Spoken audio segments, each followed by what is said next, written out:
Hello everyone, this is Tip Top Gaming here today with another video. In today's video, we are going to be playing the Brawl event on MTG Arena. I decided in this video I would film all of it first and then voice over it after to see how that format works out. So yeah, I'm playing with the Brawl Commander deck, or the Brawl deck, the Knights Brawl deck in MTG Arena. So if you guys don't know, there's an event currently going on where you get to play Brawl with just the 4 pre-built decks, and then it seems like it'll be coming out on the 26th with the Throne of Eldraine. And so I'm going to play with all 4 decks, and I will make a video talking about which one I think is the most powerful after all 4 of these gameplay videos go up.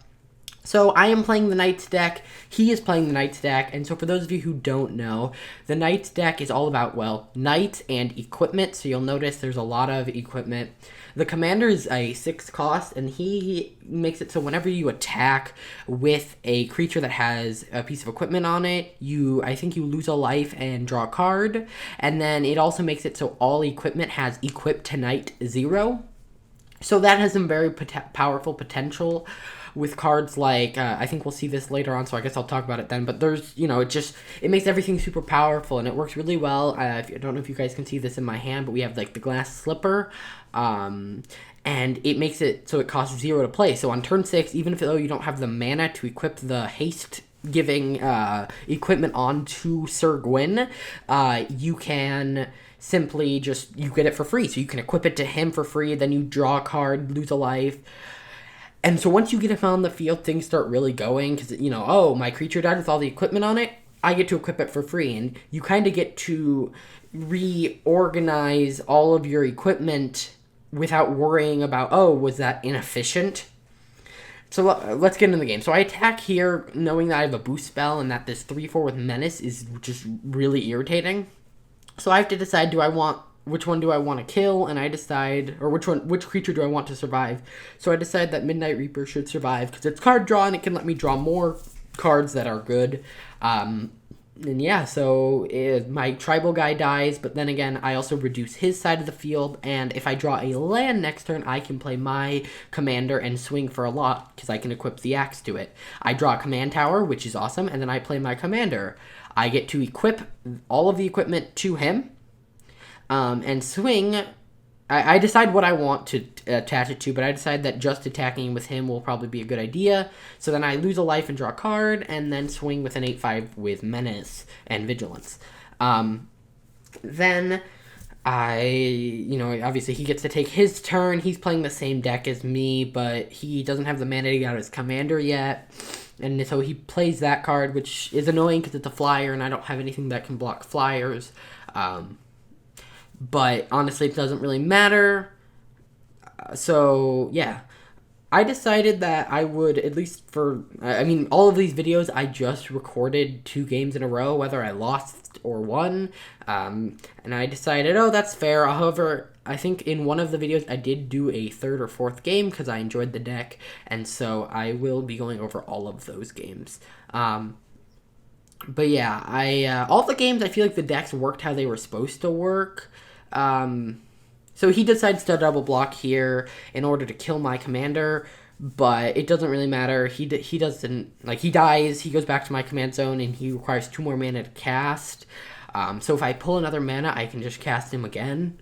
I know that's not a very good, obviously, it kind of was a board wipe on his side of the field, and it cost me that creature, so it wasn't really that bad of a trade-off for me.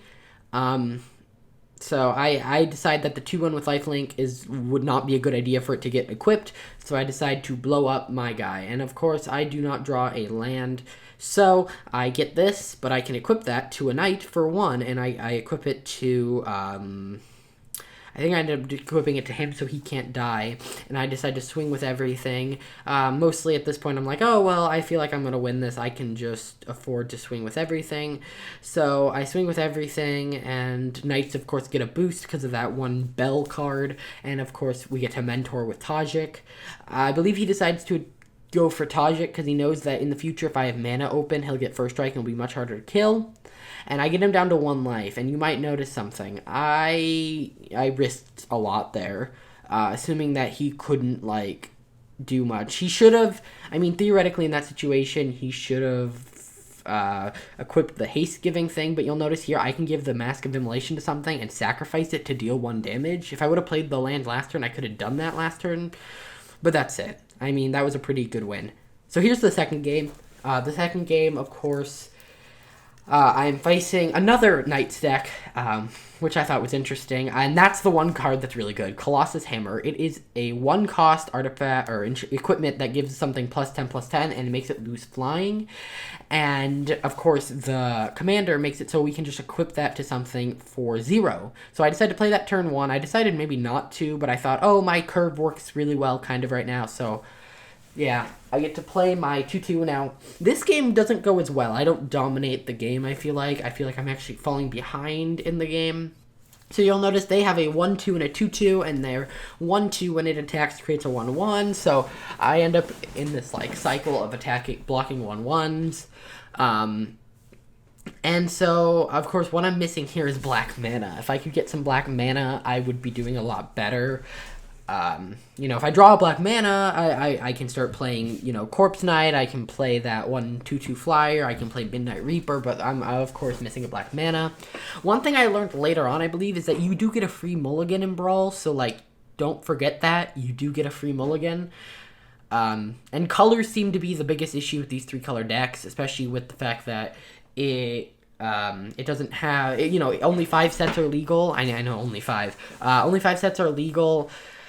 And so color fixing's kind of hard. I don't know if you guys saw there. I was about to concede at this point because I'm like, oh, I'm not going to win this. But I decided, oh, you know what? Maybe I can stick through it. I don't want to end the video on a conceding. So I decided I'll stick through it. I knew that he was going to die here.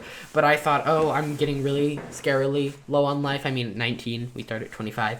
But I was like, oh, yeah, I probably shouldn't. I get Arcane Signet, which counts as black mana. And then I decide to play, I believe, Corpse Knight, because I don't know what to play at this point. I was about to say, I think I decided to play Corpse Knight, so that way if it survives till the next turn, whenever something enters the battlefield, I'm starting to deal damage. And then you might notice that next turn I have 6 mana, and I also have a hammer, and the ability to play my commander.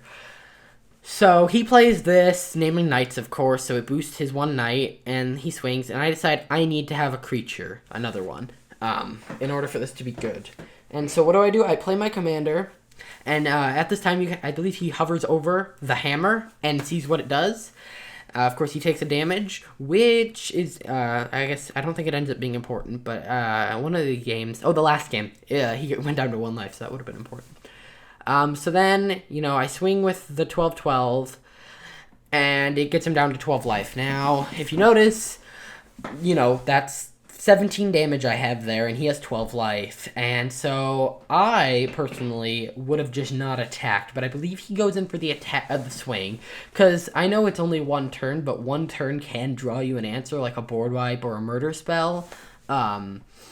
Because if it's an instant speed murder spell, you could destroy the creature with the hammer on it. Or you could destroy my commander and make it so I can't equip it. You know, there's many things that you could do. And so I think he attacks out here, and I don't agree with that idea.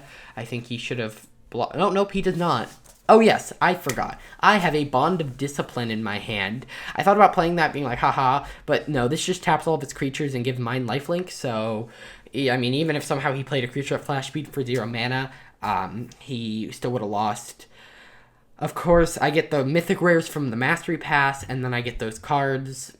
And yeah, that was the games. Overall, the Knights deck was really fun. I hope you guys enjoyed the video. If you guys want to see more videos like this, I have a whole playlist of MTG Arena videos, a playlist of MTG Arena gameplay videos, and you can expect 3 more of these Brawl videos where it's just gameplay, and then a Brawl video after that where I talk about my favorite deck, and that'll probably be accompanied with some gameplay as well. So I hope you guys enjoyed. If you did, hit the like button, subscribe. See you guys in the next one. Bye.